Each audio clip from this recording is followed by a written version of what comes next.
In this Argos Support video, we will show you how to put together a Bush TV stand. This video applies to certain models of Bush televisions that use a single stand in the middle. Please visit argos-support.co.uk if your stand looks different. Included with the stand is the screws required for each part of the stand. This includes 2 small screws to fit the metal plate to the pillar section of the stand, 2 black screws to attach the pillar to the stand, and 4 black screws that are used to attach the stand to the TV. Firstly, attach the mounting plate to the pillar. This can only be fitted in the correct way due to the pins that protrude from the pillar.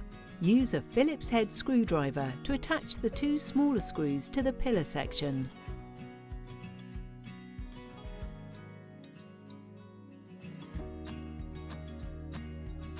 Next, line the pillar up with the stand.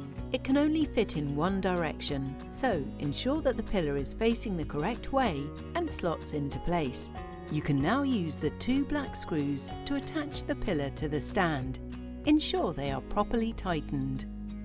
You can now mount the TV to the stand.